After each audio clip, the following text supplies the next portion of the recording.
y a un plein d'émissions sur les réseaux sociaux, des conférences autour des mariages, autour de la stabilité de mariage, mais malgré ça, les mariages sont secoués, les foyers sont secoués.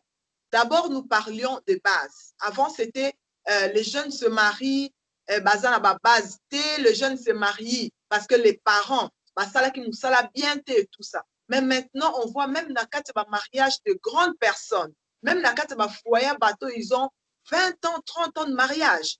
L'instabilité là, et ça, instabilité il y a jour, moi, quand jour mi balété. L'instabilité, ils ont fan vraiment dans ma là, et on ne comprend plus. Ça a commencé par maman Claudine Chizungu, les bases générales pour toute personne avant d'aller s'engager en couple.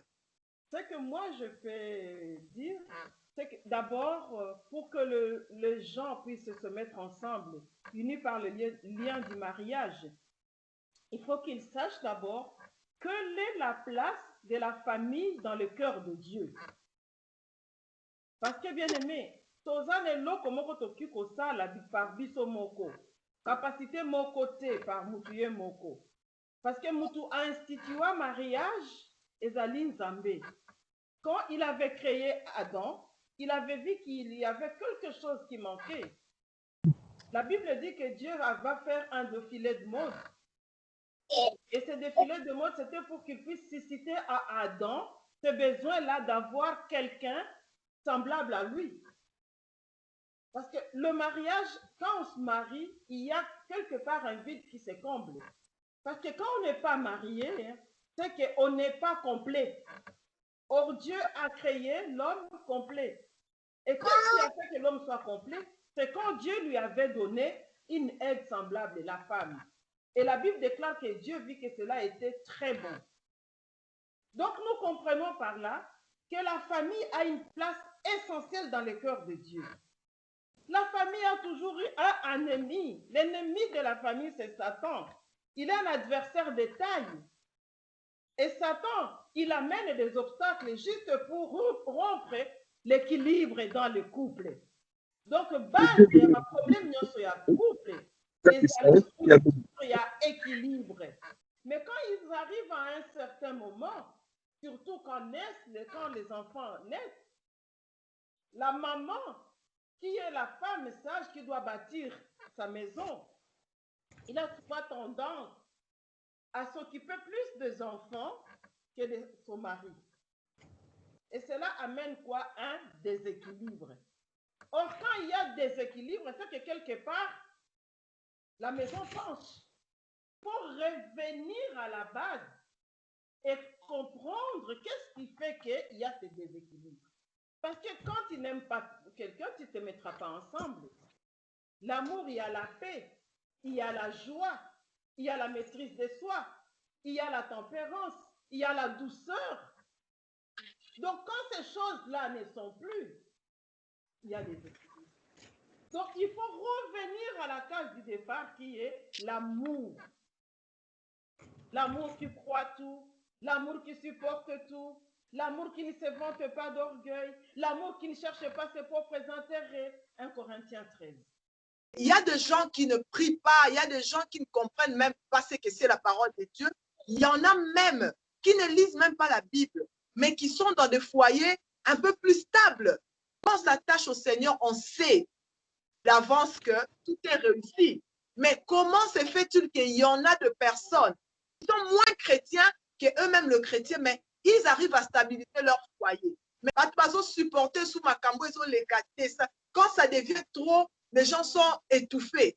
Hein, le partenaire devient étouffé, alors et l'équipe. Je pense que l'amour au Bela comme base, moi je crois que ezalika ka socle. Socle oyo esika evandisi libala. Parce que nous disons, comme Jésus l'a dit, deux personnes ne peuvent pas marcher ensemble s'ils ne se mettent pas d'accord. Donc, ezali socle wanande sali ke bato bayokana toko vanda boye toko sala boye. Mais ngana ngina lo beloko moko faut sala na la part des choses. Bozolo bela libala pona ba oyo bayambi Yesu to libala comme pona batu nyonso. Lo wana pe faut lo bela yango. To longola nanu aspect wana koloba ke soki Yesu ate na libala otambola te no ngai naza vraiment d'accord te parce que ye moko mukolo libala nde Yesu mutatiaki yango, c'est Dieu qui a fait le mariage. Ndenge moko nzamba asalaki moi na butu, ndenge moko asalaki bolamu na mabe, apesi bato ya mokili alobi bino nyonso tozo vivre bato bayebi nzambe te bamonaka moi bazwaka mopepe bazo respirer, bao pe bayebi nzambe bazomona moi bazo respirer. Donc pour dire que libala eza eloko ya bato nyonso. Ngai nangi nalobela na deux phases ndenge nalobi awa nazolobela nanu ba oyo ba soi-disant chrétien bao bandima bayamba Yesu. Il faut bango bayeba ke libala na bango ezala basé sur la parole. Mais lelo tozomona makambo ebele bazosambela bato bazwa mabala babala na baeglise. Malheureusement église ezolakisa bango te ndenge nini babatelaka libala. Ça aussi c'est un problème parce que soki moto ayebi ndenge nini akobatela libala te, soki bopesi libala kosala nango nini après une année 2 ans 3 ans, parce que les premières 3 années ezalaka ya elengi, après 2 ans wana bokomo mesana bokomi kotala na lokola olingi longo ezalaka pe na 2 ans wana na kati. Soki boleki 2 ans wana nde bomeseni bokomo vive ndenge bomeseni bokomo tala soit bana, parce que sur 10 couples oyo toyebi toza nango awa ya baninga okomona ke mibale bavandi mpo bameseni bazaka na libala 20 ans mariage me bamesana. Na okende wapi natalaka bana, qu'est-ce que je dois faire moi vraiment? Si ce n'était pas les enfants, mais ils sont là parce qu'il y a les enfants, donc l'amour est déjà parti. Disons qu'il existe aussi des foyers où l'amour est déjà parti, mais il y en a plein. Ils vivent ensemble. Il y en a plein, belle. Sur les 10 que tu vois, madame, les 10 que tu vois, 6, Bamesana. Les 2, ils s'aiment encore. 2 autres, tantôt plus tôt. La plupart que tu vois là, c'est dans l'habitude. Aller vers les gens qui sont mariés, qu'ils te parlent sincèrement.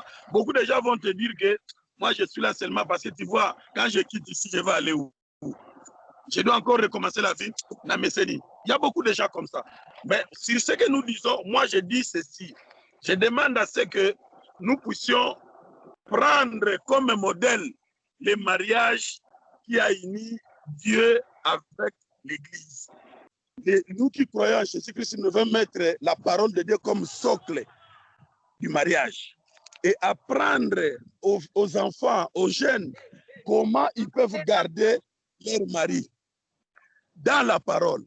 Parce que quand quelqu'un aime selon la parole, il ne fait pas certaines choses.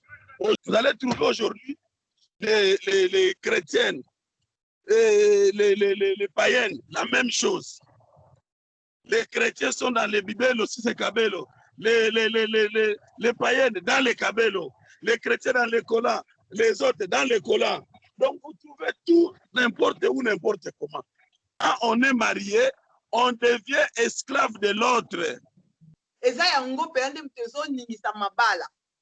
Je prends l'exemple de femme soyez soumise. Je prends l'exemple de tu deviens esclave de l'autre. Je prends l'exemple que maman Claudine a dit tantôt, l'amour supporte tout. Et ce sont ces phrases-là, ce sont ces mots-là, des osala que mal compris par certaines personnes. Ils ont même vraiment discorde, sans même l'instabilité. C'est comme tu as dit au début, qu'on apprend, on veut que les gens se marient. On prie pour les gens afin qu'ils se marient. Mais, bazo préparer Batouanate vers ce terrain-là. Tu vois, quand le terrain n'est pas préparé, c'est l'incompréhension de certaines phrases. C'est l'incompréhension de certains proverbes. Pas proverbe, parce que ce n'est pas dans toutes les familles qu'on va t'enseigner les bases du mariage en partant de la parole de Dieu. Dans certaines familles, on te prêche, on te montre les bases du mariage en partant des coutumes, en partant de proverbes. Par exemple, tu vois, une maman dira Nengozo kende libala boy, yeba que mobali azambeto à l'hôpital. Par exemple, c'est-à-dire cette maman-là qui donne les bases à sa fille, elle ne lui apprend pas elle ne lui apprend pas les bases du mariage selon la parole de Dieu. Elle lui apprend les bases du mariage selon son expérience, selon son vécu, selon les proverbes de famille. Par exemple, mais la parole de Dieu ne nous recommande pas ça. Donc, moi, je crois qu'il y a aussi un problème de concept. Il y a des proverbes, il y a des versets bibliques et tout ça. Autour de ça, un peu, Joe. Mais moi, j'estime, Oui. que les mots qu'on utilise, les gens les interprètent mal. Dans ce sens que, déjà quand on dit esclave, beaucoup comprennent ces mots-là, esclave, ils le tordent plutôt. Parce que quand on dit esclave, ça veut dire chacun doit être au service de l'autre. Mais aujourd'hui, les gens, quand on parle de l'esclave, on voit l'esclave par rapport à l'époque où il y avait l'esclavage, on amenait les Noirs en Amérique, en Europe, et ils n'avaient rien à dire, ils devaient tout subir. Par contre, le mot esclave, même dans la Bible, nous sommes en tant que serviteurs, nous sommes des esclaves.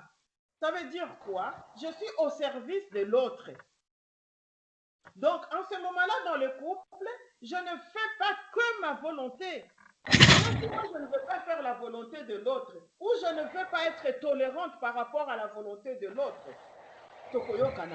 Même ma thèse à la nakati ya libala oyo, eza bâti sur le Seigneur Jésus-Christ, tout comme libala oyo abattu ya mokili. Soki toza koloba liloba moko te, si nous ne faisons pas, nous ne mettons pas le tout ensemble, sachant d'abord que on se marie pour vivre ensemble. Mais le problème aujourd'hui, c'est que les jeunes ou bien tout le monde ne veut plus faire d'efforts. C'est trop me demander. Ah non, là, c'est trop me demander. Si la femme demande à son mari de rentrer tôt à la maison, c'est trop me demander. Pourquoi? Parce que le mari veut rester encore longtemps dehors avec ses amis. Et ça cause les déséquilibres. Oui, je voulais dire ceci. D'abord, il y a un verset de la Bible qui dit que ceux qui seront mariés auront des tribulations dans la chair. Je crois que vous avez déjà lu ça. Ça, c'est Paul qui parlait. Il dit, j'aimerais que vous puissiez rester comme moi, sans femme. Mais, à cause de votre incontinence, que chacun ait sa femme. Mais ceux qui seront mariés auront des tribulations dans la chair. Malheureusement, ce verset, beaucoup de personnes ne le touchent pas le jour du mariage. Ils ont peur de dire aux gens que le mariage, d'abord, c'est les portes. Ça n'engage que moi. C'est une porte ouverte pour l'enfer. Pourquoi? Parce qu'aucun mariage ne va t'amener au ciel. Mais ton mariage peut t'amener en enfer. Sans problème. Sans problème. Mais ton mariage peut t'amener en enfer sans problème. Mais aucun mariage ne peut t'amener au ciel. C'est-à-dire que ce n'est pas une condition pour aller au ciel d'être marié. Non. Mais par contre, le mariage peut t'aider à commettre de grands péchés pour aller en enfer. La première personne à divorcer, c'était Dieu lui-même. Il a divorcé avec Israël. Il a rejeté parce qu'Israël ne voulait plus écouter Dieu. Alors, comme Israël ne voulait plus écouter Dieu, Dieu l'a rejeté. Dieu est venu vers nous, trouver une nouvelle femme qui est l'Église. Nous qui sommes aujourd'hui, qu'on appelle les chrétiens, que vous appelez les chrétiens. Nous sommes la femme de Dieu. Mais Dieu nous demande d'être soumises, de l'écouter. Tous nos désirs se portent vers Dieu. Maintenant, aujourd'hui, les femmes veulent avoir la place des hommes, partout. Et vous entrez dans les institutions, dans les ménages, la femme veut avoir la place de l'homme. La femme trouve qu'avec l'homme, excusez-moi quand je parle de l'égalité, selon les gens, quand on parle de l'égalité, c'est que la femme dans la maison, il n'est rien. Non, l'homme est le chef de la maison, c'est le chef. Vous croyez, quand je parle de ça, il ne faut pas que les gens croient que je parle parce que c'est un homme. Non. J'ai dit ça parce qu'il y a un ordre établi. Le patron de la famille, c'est l'homme. C'est l'homme qui donne la politique générale de la famille. Mais la maman, c'est l'enseignant. C'est pourquoi, tu vois, Salomon a dit, ne rejette pas l'instruction de ton père, garde l'enseignement de ta maman. Parce que papa n'enseigne pas. Papa instruit. Et maman prend les instructions et l'enseigne aux enfants. S'il y a échec, il faut que les deux partenaires se disent, OK, nous avons échoué sur ce point, il faut que nous réparions. Mais quand c'est une seule personne qui doit porter la charge de l'échec, c'est là où les choses deviennent instables. Parce que la responsabilité dans le couple est partagée à tout point de vue. Il n'y a pas qu'une seule personne qui peut dire que l'autre a échoué. C'est les deux. Dans leur responsabilité, que ce soit dans l'éducation, que ce soit dans l'équilibre du couple, dans la stabilité du couple, la responsabilité est partagée. Notre frère a fait allusion au verset où on dit le mari est le chef de la femme. C'est vrai, le mari est le chef de la femme, comme Christ est le chef de l'Église. Maintenant, cette femme-là qui est soumise, qui se prépare à se soumettre ou qui se soumet, cette femme, il doit recevoir quelque chose en retour. Donc, c'est l'homme qui doit déclencher. C'est lui qui est l'élément déclencheur. Il aime sa femme, il se donne pour sa femme parce qu'on dit qu'il doit aimer sa femme comme Christ a aimé l'Église et qui s'est livré pour elle.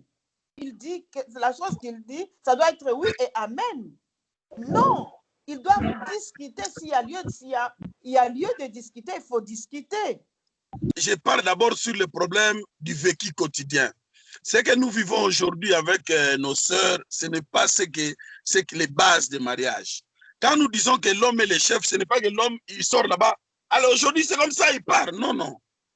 Il donne les instructions. Si la femme a des choses, des avis à émettre, c'est normal qu'il puisse dire ce que vous avez dit là, je pense que si on fait ça, ça pourra aller. C'est tout à fait normal. C'est ça le dialogue dans les foyers. Il faut dialoguer. La communication. Voilà, il faut dialoguer. Je ne dis pas que l'homme, quand il dit quelque chose, c'est ça. Non. Si seulement la femme peut reprendre sa place, d'écouter l'homme et de lui parler, s'il y a un problème de lui parler, voilà ce que tu as dit, c'est bon. Mais voilà, si tu fais ça, si on fait ça, ça passe. Nous avons la charge d'aimer la femme, de prendre soin de la femme.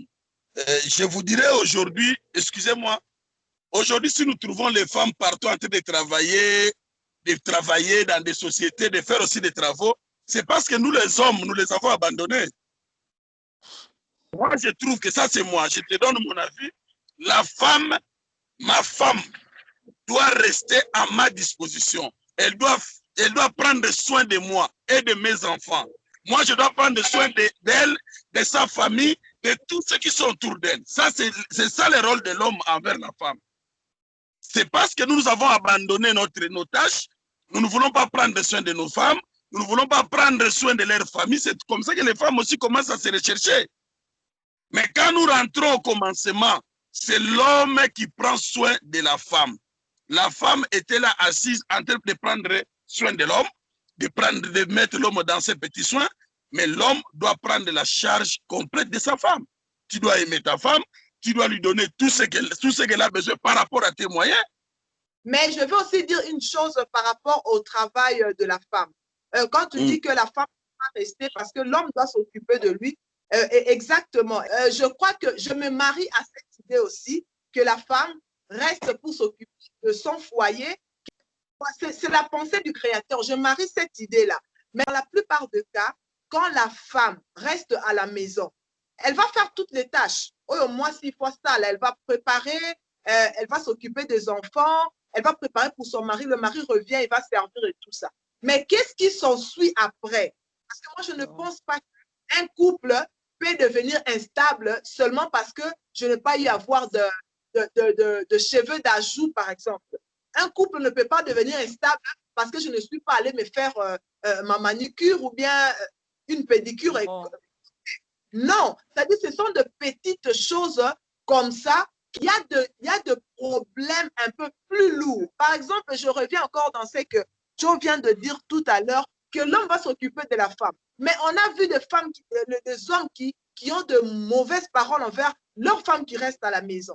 Cette femme a envie. Il y a au fan d'Ananda pour s'occuper des enfants, pour s'occuper de l'homme quand tu viens du travail, du champ, tu reviens de la ferme. Ta femme a préparé pour que tu manges. Quand il va te dire, papa, est-ce que je peux tu vas déranger, tu t'es resté à la maison, je suis allé travailler, maintenant je reviens, tu me parles, mais qu'est-ce que tu veux que je fasse? Et c'est là aussi, il y a un problème. Les hommes qui acceptent de travailler et que leur femme reste à la maison doivent accepter ça avec leur cœur, pas accepter seulement par orgueil, tu vois. Ben oui, ils doivent être conséquents. Bien que la femme reste à la maison pour éduquer les enfants et que les maris puissent amener tout. Mais alors, il faut qu'il y ait le respect. Toi, tu es parti travailler, c'est vrai. Moi, je suis restée à la maison. Maintenant, il faut que tu me respectes en tant que femme au foyer, sans pour autant avoir de paroles déplacées. Vous avez À ce moment-là, il n'y a plus respect, il y a mépris. Excusez-moi, vous avez totalement raison, parce que je vous dis que la femme il fait un très grand travail dans nos vies. Ça, je vous le dis, s'il y a des hommes qui me connaissent ça, je leur dis aujourd'hui au travers de cette émission que, mes amis, la femme a une tâche énorme. Énorme. Nous vous devons du respect. Ah, Yaya, ma soeur avait mis au monde une fille. J'ai dit, Yaya, moi, si vraiment, père, tu peux pas bas. Elle m'a dit, pourquoi? Moi, je dis, ah, maman, moi, si ce que ma beauté, à Osaranine. Ce qui m'a dit, balié, à copier biso biloko. Ce qui m'a dit, biso biloko, famille na ye, à mobile, côté, mais là, mobile, dans un bolo, là, on a nini. Moi, si le bien, kobala, kongabi, oh. Mais yo, l'air, n'a pas ça, rabasi, n'a pas mbongo, yo, le barananga, ke, ba monelingai. Si ko ya boti, moi, si ba kopesa biso mbongo mukolo nini. Alors, ma mère avait compris, elle s'est ressaisie. Pour dire quoi? L'homme doit prendre la charge de sa femme et de la famille de sa femme. C'est pourquoi je dis aux hommes, à mes amis hommes, prendre la charge de sa femme et de la famille de sa femme, c'est notre devoir et obligation. Et puis, le respect. Mais ça, c'est mutuel. Quand je rentre du travail, je trouve la table faite. Mais c'est quelqu'un qui l'a fait. Même si j'ai des domestiques à la maison, mais ces domestiques et cuisiniers et consorts travaillent sous la directive d'une personne. Et cette personne-là, c'est ma femme. Je dois la respecter. Si je trouve quelque chose qui est anormal, par exemple sur la table ou quoi là, je lui dirai, maman, voilà ici, moi je vous donne, je rentre, je dis, ah, maman, tes gens ici, ils travaillent maintenant en Namibie parce qu'il y a trop de sel. Tu mets un peu d'humour sous ça, la femme se ressaisit, oui, et puis ça passe. Il y a le respect mutuel, la femme te respecte parce que quand tu trouves dans ta chemise déjà repassée, mais c'est déjà du respect. Quand tu trouves un verre clair, bien nettoyé, on t'amène de l'eau dans un plateau, mais c'est ça le respect. Et à notre tour, nous les hommes, nous devons apprécier ça à juste valeur. Je ne suis pas d'accord avec les hommes qui pensent que les femmes sont rien. Moi, je vous dis, les femmes sont trop importantes dans notre vie parce que, bien que j'avais dit, hein, Paul l'a dit, celui qui sera marié aura des tribulations. Nous, on a choisi la tribulation. On s'est dit, on veut vivre avec cette tribulation. Que cette tribulation-là, et ça après moi bien. Ok, voilà un peu d'humour dans cette émission. Évidemment, hein, je me rappelle qu'il a dit au début que ceux qui sont mariés ont choisi le chemin vers l'enfer. Mais quand même, hein. Une porte d'enfer ouverte. Chaque fois que je vais, Dieu m'a fait cette grâce-là de faire que nous appelons chez nous les Bakongos, les Kinzons, d'aller parler pour les mariés. Moi, je parle toujours du côté négatif. Quand je parle toujours du côté négatif du mariage. Parce que le positif, vous allez vivre ça au premier jour, là, ça c'est le positif. Vous allez vivre ça. Mais moi, je prends le négatif pour dire aux gens, attention, à cause de votre mariage ici, tu peux te retrouver en enfer. Tu rentres tard, ta femme te parle, tu commences à tabasser ta femme, Jésus vient à minuit, tu restes mon frère, il n'y a rien à faire, tu vas rester. Tu ne seras pas enlevé. Pourquoi, frère, les couples et le foyer, ça doit être un lieu de communication, mais aussi un lieu de repentance. Parce qu'il faut savoir se demander pardon mutuellement et se pardonner. Il faut que l'homme et la femme le couple passe par le feu. Hein? Comme la Bible le dit dans Psaume 66, il nous fait passer par le feu, après il nous fait passer dans l'eau, il nous donne la forme qu'il faut et il nous sort de là pour nous mettre dans l'abondance.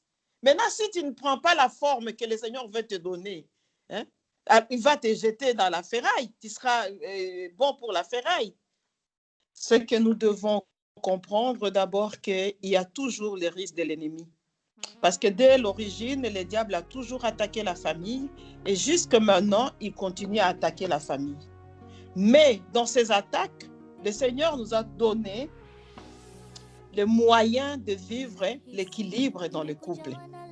Et cela, de part et d'autre, les deux partenaires doivent fournir beaucoup d'efforts. Ça veut dire ils doivent se supporter, ils doivent faire tout pour que l'amour puisse rester dans son intensité et faire beaucoup attention. Parce que quand il y a une goutte de vinaigre, ça fait mal aux dents. Et quand on a ce mal de dents, il faut arracher la dent. Or, mieux vaut prévenir que guérir.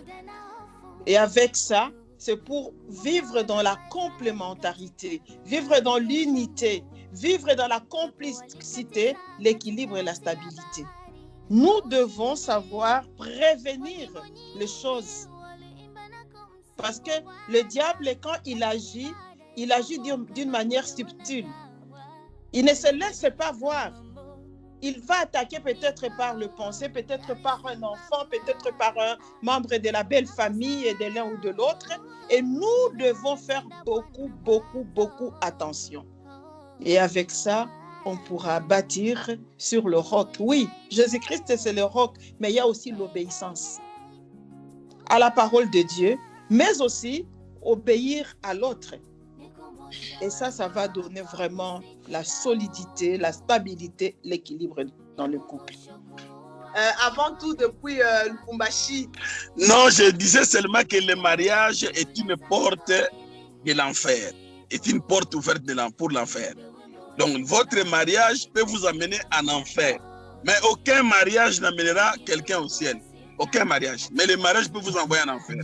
C'est pour dire que respectez vos engagements, respectez le mariage, prenez comme socle la parole de Dieu. Femme, soyez soumise à ton mari. Et mari, aimez ta femme. C'est une controverse Dieu a fait pour montrer que nul n'est au-dessus de l'autre. Quand on aime quelqu'un, on la chérit. Quand on est soumis à quelqu'un, on l'écoute et on exécute ce qu'il dit. Donc, les deux sont ensemble.